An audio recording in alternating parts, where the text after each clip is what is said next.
If you've ever wondered why some Muslims become violent while others don't, it's a good idea to listen to ex-Muslims discuss their experiences being raised as Muslims. I just watched a video from a former Muslim who was describing the inner conflict he had growing up as a Salafi Muslim in London. Let's go through some of this video. I want to get to the point he makes at the end.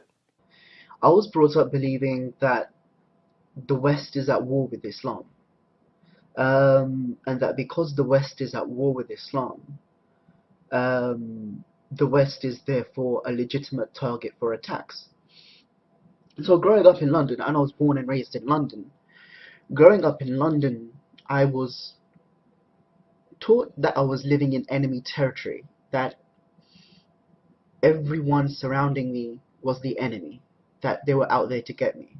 Notice he said he was taught that he was in enemy territory. So either his parents or his Muslim leaders were teaching him that the non-Muslims around him were his enemies.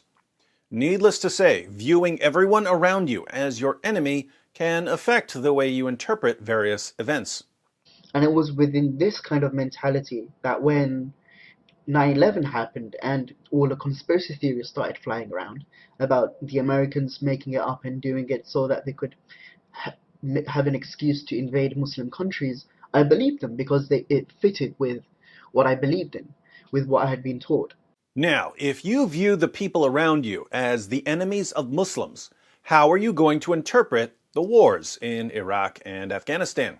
And then when the Afghanistan and Iraq wars happened, I understood them in a way that explained that actually the reason why they were attacking these Muslim countries was simply because they were Muslim, because they wanted to kill Muslim people. I honestly believed that, even as and kind of growing up as like a 16-year-old. So the wars in Iraq and Afghanistan are wars against Muslims, and you're a Muslim living behind enemy lines. What do you do? So when those wars happened, I got really angry and I thought, see, they're doing it just to kill Muslims. Therefore, I want to actually take revenge and carry out an attack in London. But our ex-Muslim friend obviously didn't end up carrying out a terrorist attack. Why didn't he join so many of his fellow Muslims in slaughtering unbelievers in the name of Allah? He gives us a few reasons. The first reason is simply because I just didn't have the means available to me. If I had the means available to me when I was at my most radical and my most angry, then I think I probably would have carried out an attack. So he was willing to carry out an attack at one point in life. He was angry enough to carry out an attack. He just didn't have the means. He didn't have a gun or a bomb, so he kept waiting. Do you think there are other young Muslims who are willing to carry out an attack but simply don't have the means? I think so. I also think that you'd better give them some good reasons to reject Islam or at least doubt it before they get the means. Next reason. The second reason was that kind of held me back was the fact that I didn't want to get caught. And I know that sounds silly, but it's a very simple reason. And I wanted to do it kind of properly without getting caught, and I didn't have the means available to kind of do it properly under the radar. Here he's just thinking like a criminal. I don't want to get caught, so I need to wait until I come up with a plan that will allow me to carry out an attack without getting caught. Self-preservation. But whatever keeps you from killing people. Next reason. But then, after a little while of thinking about this, it viscerally just kind of felt wrong. And it just felt wrong killing people, innocent people. And because of that, I started looking for a reason to kind of find a reason to not carry out a terror attack, to kind of look for a reason for why terror attacks were wrong in Salafi Islam. And I was brought up as a Salafi. And I sought those interpretations and explanations out, and I found them. His conscience got to him.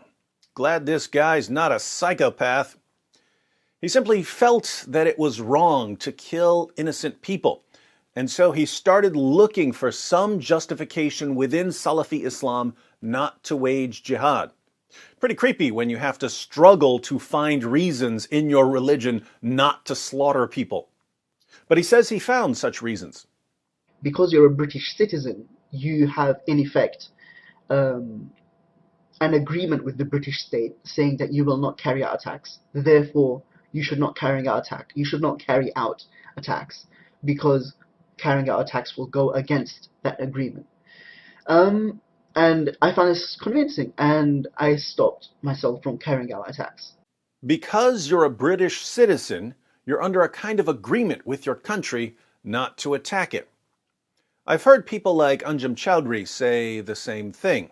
Anjem Choudary is clearly a fan of jihad, but when he's asked why he shouldn't be considered dangerous, he says that Muslims in Great Britain have an agreement with Great Britain not to attack it. Putting all of this together, we can see once again that there are different kinds of Muslims. There are Muslims who love their countries and would never dream of attacking their fellow citizens.